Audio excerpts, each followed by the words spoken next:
Hello, I'm Mrs. Mack, a third grade teacher from Lafayette Upper Elementary School. Go Lions! Today we're going to identify the elements of plot. What is plot? Plot is the sequence of events in a literary work. All fiction works follow the same plot sequence.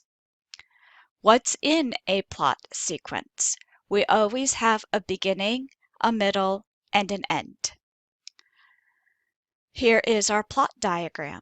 In order to analyze literature, you should become familiar with the plot, sequence, and what ingredients go in each step.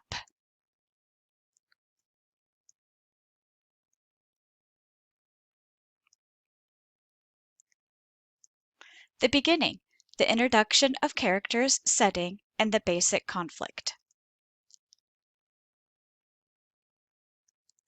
The middle, this is the highest point of action or interest, a moment of great emotional intensity or suspense in a plot. The end, the resolution of the problem by telling or implying the final outcome of the conflict. Now we are going to read No Lie, Pigs and Other Houses Can Fly. While I read the story, I want you to think of the beginning, the middle, and the end that are characteristics that make up the plot. Listen as I read. No lie, pigs and their houses can fly. The story of the three little pigs as told by the wolf. Yep, it's me, the big bad wolf. Now before you run away or start crying, here's something you should know. And this is the truth. The only big or bad about me is, well, my breath. Doctors say I have UBS, uncontrollable breathing syndrome. Basically, when I breathe, I let out huge gusts of air. I can't control it. Believe me, I wish I could. It's gotten me into so much trouble. Life with UBS is tough. I breathe out, and garbage bins tumble down the street. Trees tip over. On really bad days, airplanes teeter off course. I can't play a proper game of sports. Balls shoot into the air, never to be seen again. "Hey, wicked Windy," the other wolves yell, "how's it flying?"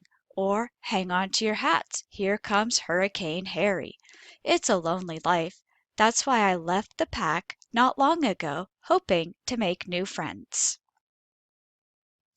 One day I came upon a straw house in the forest. A little pig stood inside, stirring a pot of soup. I'd never known any pigs, but I'd heard they were nice, upstanding creatures. I thought I might enjoy having a pig as a buddy. I called "Little pig, little—" Whoosh! The house exploded. Straw flew everywhere. The startled pig took one look at me and jumped right into the boiling pot of soup. Wanting to apologize, I peeked into the pot. No pig, just a fat, juicy ham. I took a few bites. Delicious. That pig, wherever he was, sure could cook a good soup. Farther into the forest I came upon a house made of wood. A little pig stood inside, frying potatoes over a fire. I called, little pig, let—" Crash! The wood house splintered into hundreds of pieces. The surprised pig saw me and leaped right into the hot frying pan. I was so sorry for blowing apart the pig's house, I wanted to apologize, but when I peered into the pan, no pig in sight, just strips of sizzling bacon. Yum-mo! Finally I came upon a brick house. A little pig stood inside, stirring a kettle of stew. Little pig, let me in," I called. Guess what? The house didn't budge. The pig saw me and hollered, "Not by the hair of my chinny chin chin."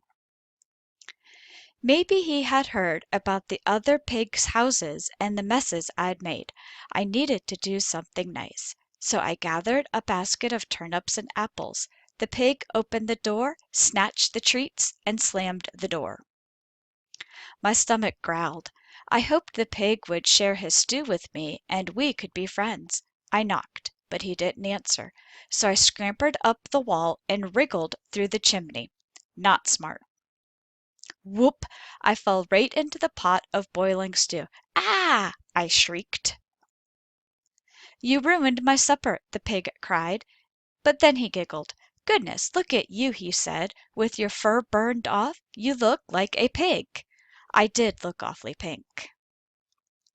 I'm sorry I was mean earlier, said the pig, whose name was Mortar, Mort for short.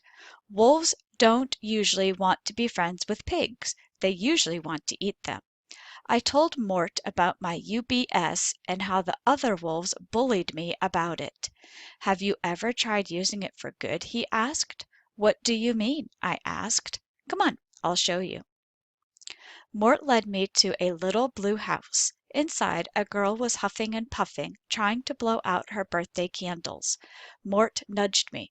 I leaned through the window and blew. The candles went out, and all the kids cheered. Later we found a group of children trying to fly their kites.